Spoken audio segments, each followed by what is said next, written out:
Hey guys, what's up? My name is Anthony. Welcome to another edition of BNA Sports Talk, and today we are doing a film analysis on Dion Lewis. Now, this is not going to be an in-depth, too much about different things, but I want to do an overview on Dion Lewis. We signed him to a $1.5 million deal. He's going to be our running back number 2. Our running back number 3 is either going to be Javon Leak or Wayne Gallman, but Dion Lewis is pretty much slotted at the number 2 spot, and I was wondering, how are we going to use this guy? So I turned on a little bit of film, and I wanted to show you guys what I think he'll be able to do. So I took one of the games that I saw of him. They were playing the Oakland Raiders, and they were winning by a lot. What Dion Lewis basically was put in to do was be a little bit of a pace change every once in a while, but what Tennessee had him do was at the end of the game, don't have Derrick Henry run up the gut. Don't do it. It's going to be a waste of Derrick Henry snaps and a waste of his, prime of his career. We saw them sign him to 4 years and $12.5 million a year.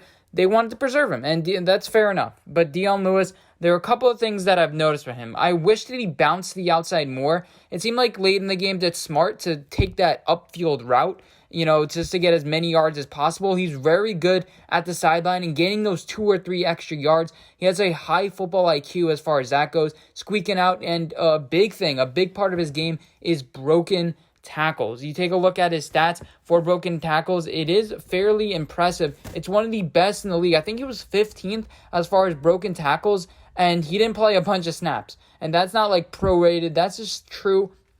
Just broken tackles. That's going to be a big part to his game. It's going to be able to allow Saquon Barkley to take a couple plays off every once in a while. This guy is not great. He's not elite. He can run between the tackles when the offensive line is blocking for him. And we know Tennessee doesn't have the greatest run blocking offensive line. They have Derrick Henry that, makes them look better than what they actually are.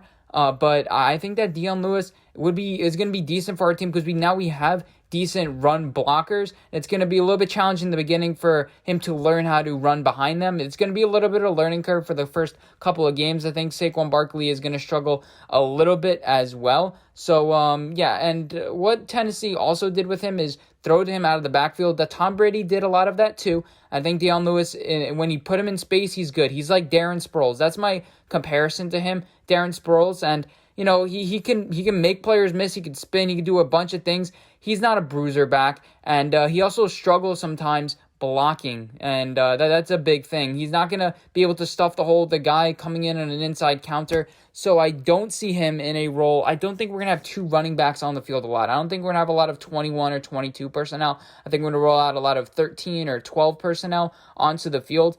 I don't really see Dion Lewis being that type of guy. He's not, a fullback role. Obviously, he's a punt returner. And when I brought up the Darren Sproles comparison, when I was thinking about it, I'm like, well, didn't Darren Sproles kind of fade out to the ends of his career? Yeah, he's 36 years old. When he was 36 years old when he retired. He's done with the NFL right now. And, we take a look at Dion Lewis. He is 29 years old. And Darren Sproles was going to Pro Bowls at 33. Now, Dion Lewis has a little bit more of an injury history than Darren Sproles, but Darren Sproles did miss an entire season in 2006. They have very similar stats as far as, just receptions and that being a part of their game. Dion Lewis doesn't really have the great, yards per attempt, yards per reception, but you know what? He's going to be able to be utilized outside the backfield. A lot of his catches were behind the line of scrimmage, and he's going to be able to work in the screen game. Eli Manning really he struggled a lot in the screen game. I think Daniel Jones is going to be able to work some of those screens. That's what Dion Lewis is going to be used for.